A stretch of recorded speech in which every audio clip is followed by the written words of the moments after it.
bertahan hidup di pulau terpencil. Babi hutan yang kau sembelih dengan santai, ternyata adalah babi iblis jurang yang mampu membantai 10 kota. Bahkan kepala kelinci pedas yang biasa kau makan sebagai camilan, juga merupakan kelinci Jisiyuan yang mampu melahap segalanya. Bencana yang di mata orang luar bisa menghancurkan kota dan negara, di matamu hanyalah hidangan laut dan gunung di pulau terpencil ini. Namun kau sama sekali tidak menyadari semua ini, karena calo gelap mengatakan padamu, di sini tidak ada 996.007. Apalagi perintah dari bos berhati hitam, membuatmu menerima pekerjaan penjaga pulau surga seorang diri ini. Namun kenyataannya persediaan di pulau sangat minim, membuatmu hanya bisa menyasar hewan di pulau. Saat ini kau baru saja masuk ke dalam mercusuar. Seketika bau busuk menyengat masuk ke hidung. Kau menahan dorongan untuk muntah, menutup hidung dan mulut sambil mengamati sekitar. Semakin dekat kau ke kamar mandi, bau busuk itu semakin menyengat. Kau dengan hati-hati mendorong pintu kamar mandi. Detik berikutnya perutmu bergolak dan kakimu melemas. Terlihat bak mandi dipenuhi terumbu karang berwarna-warni. Dan tepat di tengah kumpulan karang itu, terbungkus sesosok kerangka. Melihat pemandangan ini, kulit kepalamu terasa kesemutan. Ini adalah penjaga pulau sebelumnya. Kau segera berlari keluar. Saat ini di kepalamu hanya ada satu pikiran. Lari harus meninggalkan tempat terkutuk ini. Namun ketika melihat pemandangan di luar mercusuar, kau hanya bisa berdiri lemas di tempat.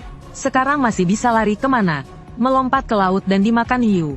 Saat itu terdengar raungan binatang dari dalam hutan lebat, yang tiba-tiba menyadarkanmu. Calo gelap pernah berkata, setiap 3 bulan akan datang menjemputku. Asal bertahan 90 hari aku bisa pulang. Kau kembali masuk ke dalam rumah, menahan rasa mual sambil mengambil sebuah linggis. Lalu sedikit demi sedikit mengungkit kerangka itu dari bak mandi. Tulangnya sangat ringan namun karang di atasnya terasa sangat berat. Kau membungkus kerangka itu dengan spray, dan sementara menaruhnya di sudut gudang penyimpanan. Setelah menyelesaikan semua itu, kau merasa seluruh tenagamu terkuras habis. Kau terjatuh duduk di lantai sambil terengah-engah. Kau memeriksa sekilas persediaan hidup. Sebuah masalah mematikan muncul di hadapanmu. Alat pemurni air tawar rusak. Air galon paling lama hanya cukup 1 bulan.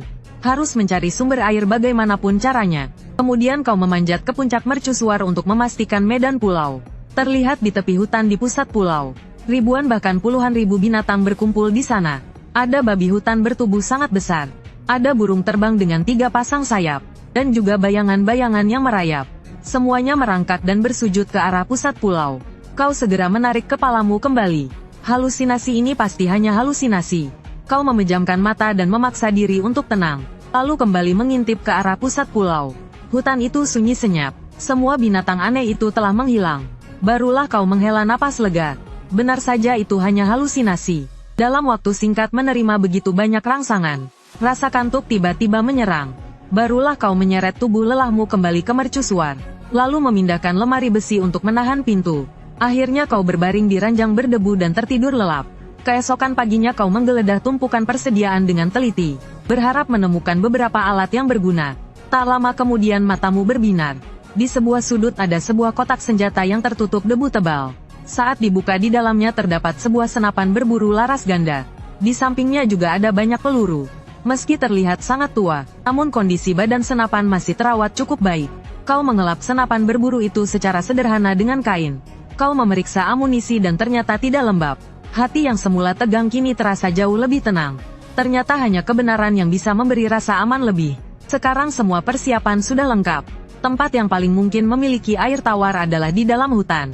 Kau segera mengambil senapan berburu, dan berjalan ke arah pepohonan yang relatif jarang. Sepanjang jalan kau waspada terhadap setiap gerakan di sekitarmu. Namun hutan ini terasa sunyi dengan cara yang aneh. Setelah berjalan sekitar belasan menit, akhirnya kau mendengar suara aliran air yang samar.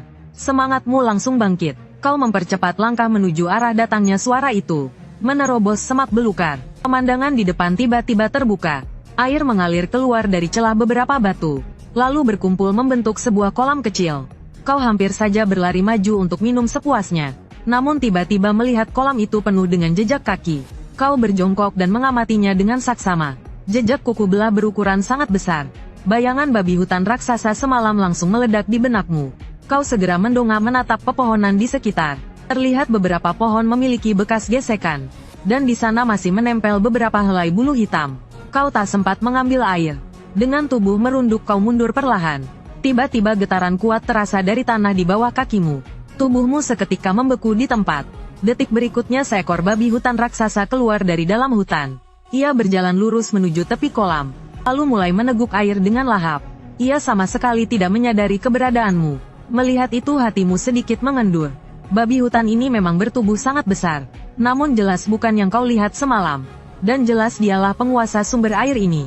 Jika ingin minum air kau harus melewati rintangannya. Tanpa ragu kau mengangkat senapan berburu di tanganmu. Bidikan terkunci pada perut yang tidak terlindungi tulang dan kulit tebal. Ledakan keras terdengar bersamaan dengan jeritan menyayat babi hutan. Hantaman dahsyat membuatnya terhempas keras. Rasa sakit membuatnya benar-benar mengamuk. Sepasang mata merah darah itu langsung mengunci dirimu.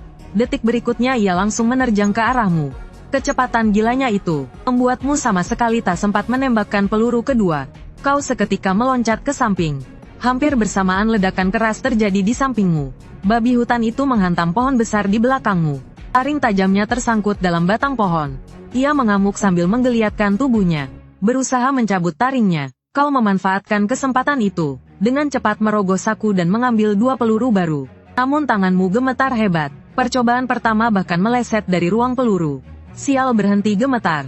Kau kembali memasukkan peluru ke dalamnya. Seiring laras senapan menutup. Tanpa ragu sedikit pun kau mengangkat senapan. Peluru langsung menghantam sisi kepala babi hutan. Meski tidak menembus tengkoraknya yang tebal, namun hentakan besar itu membuatnya melolong kesakitan. Seluruh tubuhnya terhuyung jatuh ke satu sisi. 2 kali tembakan membuatnya tak berani bertarung lagi. Sifat buasnya memudar, ia menyeret tubuhnya yang terluka parah. Dan melarikan diri panik ke dalam hutan lebat. Saat itu kau pun tak sanggup bertahan lagi. Kakimu lemas dan kau terduduk di tanah.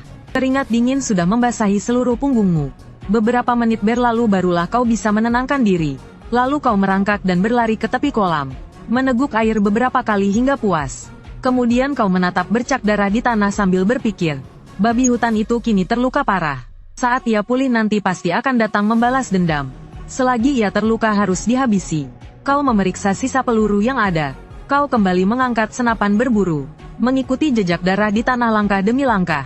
Seiring makin masuk ke dalam hutan, jejak darah di tanah mulai terlihat berantakan. Melihat itu hatimu sedikit tenang. Ini menandakan tenaga babi hutan terus berkurang. Perlahan kau mendengar erangan lemah babi hutan itu.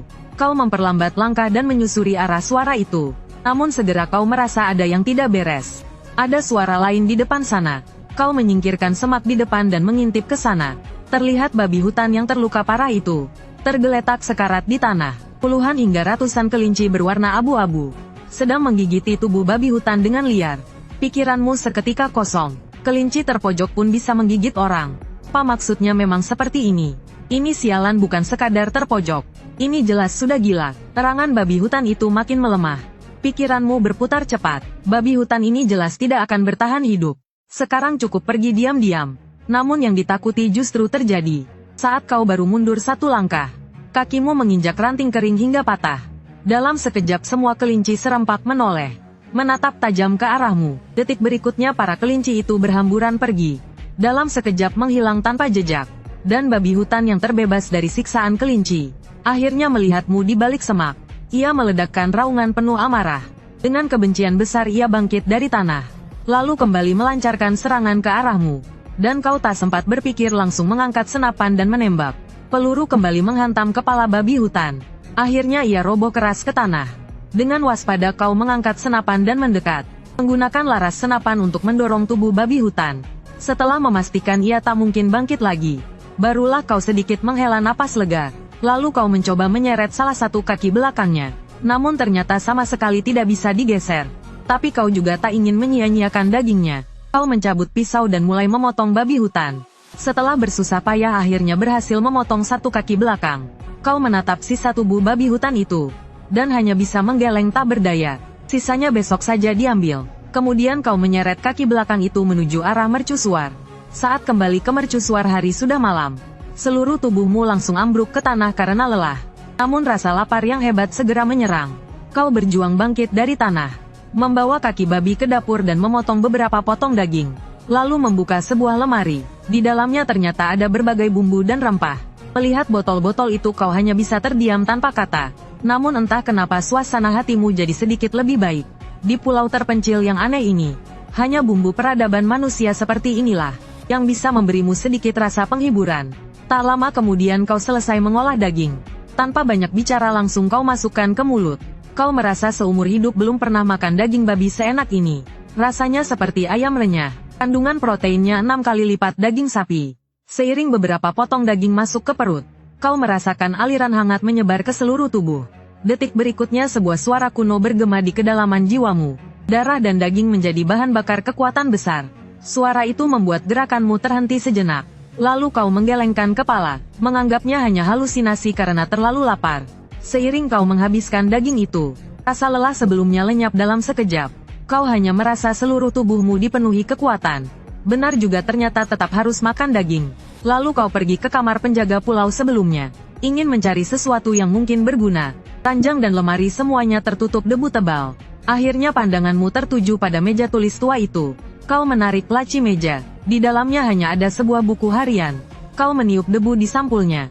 Lalu membuka halaman pertama. Di atasnya tertulis satu baris tulisan berantakan dan penuh tekanan.